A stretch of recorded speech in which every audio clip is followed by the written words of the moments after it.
Hello everyone, my name is Artin. These are my colleagues. We're here to talk about virtual reality in transitional science. So what is virtual reality? VR is the usage of computer and technology to create a simulation of an environment.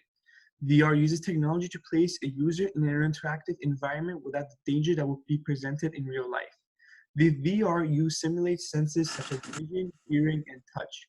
The purpose of VR is to create an environment for the usage of simulation. These simulations are used to train new recruits without having costly experiences for training. What is transitional science? In simple terms, transitional science is research and innovation in laboratory, clinic, and community that are essential aspects for improving all the lives around the world. Transitional science has different stages on the health spectrum, building on top of each other to provide better method, better tools, and better pharmaceuticals to the public.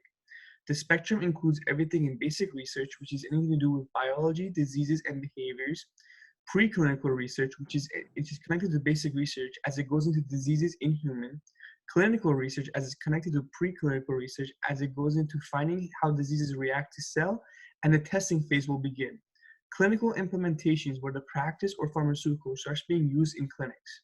Public health, which is when the research finds the outcomes of the population and determine how effective a practice or pharmaceutical was. Hi, my name is Poria. I'll be covering the significance of VR. As mentioned earlier, translational science has an important role in the world of healthcare. It provides doctors and scientists with information about a virus before the outbreak. This demonstrates the benefits of transitional science and importance of being prepared for a time of a medical crisis. Unfortunately, at its current state, transitional science moves at a very slow pace. A lot of tests and research needs to be done in order for a scientific breakthrough to be approved. Insufficient use of advanced technology, funds, and medical expertise are some of the main reasons for this issue. Most clinical breakthroughs face obstacles that require more advanced technology in order to be tested and approved. Virtual reality can be a good first step towards improving translational science. This approach can accelerate and increase the accuracy of lab trials. By increasing the rate at which the trials are performed, more trials can be completed and more accurate results can be gathered. Also, by running virtual trials, the expenses used on said trials can be used in other areas of the experiments. Experimenting in a simulated world can also offer a better understanding of the trial for the researchers.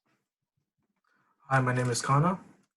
The examples where VR can help are in brain trauma, stroke rehabilitation, and detecting Alzheimer's in an early stage. VR has the potential of assisting the current state of brain trauma rehabilitation by addressing disabilities, impairments, and handicaps caused by brain injuries. Studies done on the subject matter cover the results of using VR rehabilitation on executive dysfunctions, spatial ability impairment, attention deficits, unilateral visual neglect, and memory impairments. Environment interaction has proven to be a significant part in trauma rehabilitation. With the help of VR, creating and interacting with the right environment can be made contingent for all patients by creating a well-suited therapeutic experience for the victim. Scenarios where it could be too expensive or dangerous for the patient can easily be created in a virtual world. Virtual reality is currently aiding several neurological rehabilitation centers with creating simulations of simple everyday tasks for patients such as stepping over blocks, using public transports, and cooking. New approaches to stroke rehabilitation have emerged from interactive video gaming and virtual reality. These techniques are designed to have a more interesting and enjoyable approach than traditional therapy exercises to stroke victims. The primary purpose of virtual reality rehabilitation is to treat lower limb, upper limb, and global motor functions after a stroke. 19 trials involving 565 participants were recorded. The most common trial was upper limb training with 8 studies. In this case, limited evidence was found to support virtual reality, and interactive gaming may be more beneficial than traditional therapy. Virtual reality can show promises with stroke rehabilitation with reasonable effect sizes. Hi, my name is Pranavan, and I'll be talking about detecting early stages of Alzheimer's.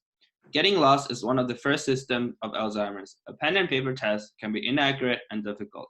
New research suggests virtual reality can detect early stages of Alzheimer's more accurately than other gold standard modern techniques present in clinics. Professor John O'Keefe and a team of neuroscientists from University of Cambridge designed an Alzheimer's detecting cognitive test with the help of VR. The trial involved the subject wearing a VR headset and undertaking a navigation test by walking in a simulated world. The hypothesis was the patient who did poorly on the test will be at an early stage of Alzheimer's. 45 participants with mild cognitive impairment, also known as MCI, was selected for testing. People with MCI have difficulty remembering simple tasks, which is why MCI can detect early Alzheimer's. 12 out of the 45 patients tested positive for a cerebral spinal fluid test, also known as CSF. CSF tests the fluid for any indication of Alzheimer's by inspecting the patient's biomarkers. The MCI participants performed poorly on navigation trials. VR navigation proved to be better than most cognitive tests used in differentiating between participants with high risk and low risk of MCI. Patients who tested positive for CSF did worse on the test and therefore have a higher risk of Alzheimer's. These results suggest a VR test of navigation may be better at identifying early Alzheimer's disease than tests we use today.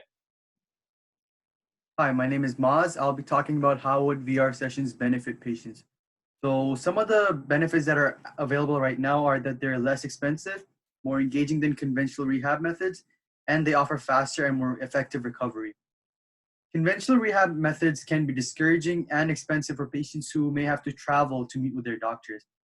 The virtual environment is designed and selected by the doctors based on the patient's cognitive and physical impairments to maximize brain reorganization and reactivating brain areas responsible for motor planning, learning, and execution.